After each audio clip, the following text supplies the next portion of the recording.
ನಾವೀಗ ಗದಗ ಜಿಲ್ಲೆಯ ಗದಗ ತಾಲೂಕಿನ ಐತಿಹಾಸಿಕ ಗ್ರಾಮ ಲಕ್ಕುಂಡಿಯಲ್ಲಿದ್ದೇವೆ.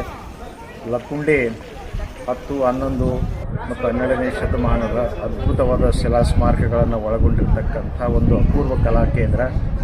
ಕಲ್ಯಾಣ ಚಾಲುಕ್ಯ ಮತ್ತು ಹೊಯ್ಸಳರ ಕಾಲದ ಸುಂದರ ದೇವಾಲಯಗಳನ್ನು ನಾವಿಲ್ಲಿ ಕಾಣಬಹುದು. ವಿಶೇಷವಾಗಿ ಅತ್ತಿಮಬ್ಬೆ ನಿರ್ಮಾಣ ಮಾಡಿರ್ತಕ್ಕಂಥ ಬ್ರಹ್ಮಜಿನಾಲಯ ಕೂಡ ತುಂಬ ಅತ್ಯಾಕರ್ಷಕವಾಗಿದೆ. ಇವತ್ತು ಮುಸುಕಿನ ಬಾವಿ ಅಂತಕ್ಕಂಥ ಈ ದೇವಾಲಯದ ಪ್ರದೇಶದಲ್ಲಿದ್ದೇವೆ ನಾವು. ಈ ಬಾವಿಯ ತುಂಬ ಆಕರ್ಷಕವಾಗಿರ್ತಕ್ಕಂಥ ವಾಸ್ತುಶಿಲ್ಪ ಲಕ್ಷಣಗಳಿಂದ ಕೂಡಿರ್ತಕ್ಕಂಥ ಬಾವಿ ಇದು.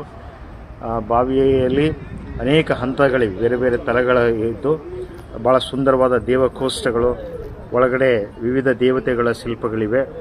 ಬಾವಿ ವಿಶೇಷವಾಗಿ ದೇವಾಲಯ, ಇದು ಶಿವ ದೇವಾಲಯ, ತ್ರಿಕುಟಾಚಲ ಮಾದರಿಯಲ್ಲಿರ್ತಕ್ಕಂಥ 3 ಗರ್ಭಗಳನ್ನು ಒಳಗೊಂಡಿರ್ತಕ್ಕಂಥ ಈ ದೇವಾಲಯ ತುಂಬ ಆಕರ್ಷಕವಾಗಿ ಕೆತ್ತಲ್ಪಟ್ಟಿರ್ತಕ್ಕಂಥದ್ದು.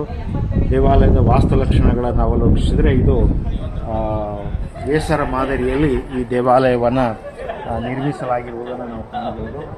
ಇಲ್ಲಿರ್ತಕ್ಕಂಥ ಕಂಬಗಳು ಕಲ್ಯಾಣ ಚಾಲುಕ್ಯ ಶೈಲಿಯಲ್ಲಿ ನಿರ್ಮಾಣವಾಗಿವೆ. ಪೀಠ, ಕಾಂಡ, ಕುಂಭ, ಫಲಕ, ಇದಜೆ ಮತ್ತು ಗೋದಿಗೆಗಳನ್ನು ಒಳಗೊಂಡಿರ್ತಕ್ಕಂಥದ್ದು.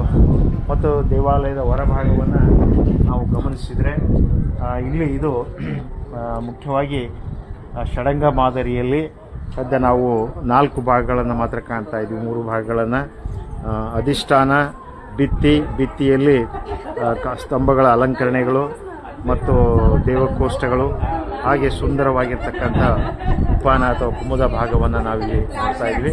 ಒಟ್ಟಾರೆ ಲಕ್ಕುಂಡಿಯ ಒಂದು ಸುಂದರ ದೇವಾಲಯಗಳಲ್ಲಿ ಈ ಶೈವ ದೇವಾಲಯವು ಕೂಡ ಒಂದಾಗಿದೆ.